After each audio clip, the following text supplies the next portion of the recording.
Olha, a grande expectativa dessa semana é o possível encontro entre Donald Trump e Lula. Isso lá na Malásia. Lula já embarca amanhã mesmo. E a gente quer saber, será que esse encontro vai acontecer? E após essas falas, essa química que os dois insistem em falar, será que vai estar abalada? Vamos convidar para a nossa conversa agora então o Rodrigo Medina, que é especialista em relações internacionais, chefe do Departamento de Relações Internacionais da Unifesp. Rodrigo, muito boa tarde, obrigada pela participação aqui com a gente ao vivo no Poder Expresso. A pergunta de milhões, hein? Será que esse encontro sai? E se sair, essas falas do presidente podem abalar essas negociações? Boa tarde.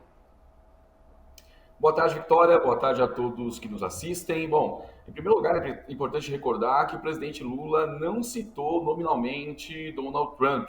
A sua referência foi a instabilidade política na região, que intervenções estrangeiras são danosas à América Latina e que é preciso manter a região como uma zona pacífica. Ele falou de respeito aos direitos humanos e aos princípios basilares, podemos assim compreender, da democracia. É claro que o fato base para essas declarações é a crise no Mar do Caribe, instaurada com o posicionamento de navios de guerra norte-americanos e o bombardeamento de embarcações venezuelanas sem absolutamente nenhuma comprovação de que estariam a serviço do narcotráfico. E ainda que estivessem sem respeito aos institutos basilares da democracia liberal, do direito, não é?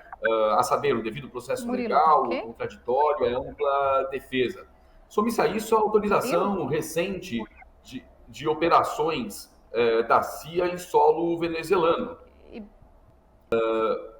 Mas o presidente Lula o fez. É claro que em tom de crítica, sem abster-se, contudo, da defesa desses princípios alimentares, podemos afirmar, né, de soberania nacional, da autodeterminação dos povos e dos direitos humanos. Sim, e o senhor acha que isso, se ocorrer esse encontro presencial, esse assunto será tratado também? Será um dos pontos ali a ser lidado entre os dois presidentes, Lula e Trump? Que sim. No entanto, esse não é um tema prioritário na agenda da política externa brasileira. E também da parte do governo Donald Trump, também não seja o caso de tocar nesse ponto de tensão. Isso porque a prioridade, o Ministério das Relações Exteriores, para o governo brasileiro em linhas gerais, não é?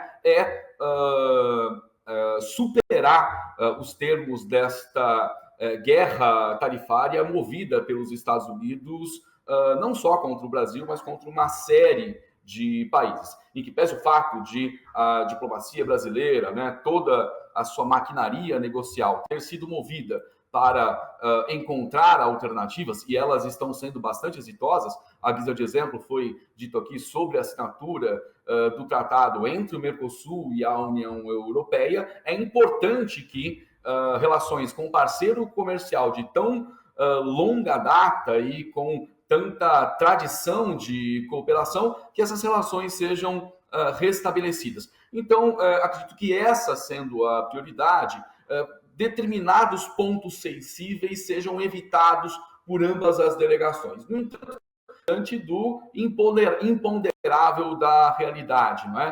Pode ser que, de alguma forma, esses temas venham à baila e acabem funcionando como uma espécie de bode na sala, porque certamente uma fala do presidente brasileiro, em que pese o fato de ser o Brasil considerado uma importante liderança regional, não tende a demover a gestão do Donald Trump dessas operações no Mar do Caribe.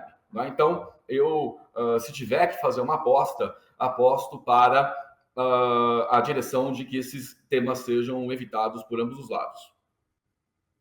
Objetivo, né? A ideia é essa, focar em tarifaço, talvez a retirada de sanções contra autoridades, não sair muito do que já foi dito ali no encontro da última semana entre Rubio e Mauro Vieira, né? Então, Quanto menos Sim. parênteses, melhor, né? Rodrigo Medina, obrigada pela participação com a gente aqui no Poder Expresso. O Rodrigo Medina, que é especialista em relações internacionais. Obrigada, viu? Boa tarde. Eu que agradeço, Victória.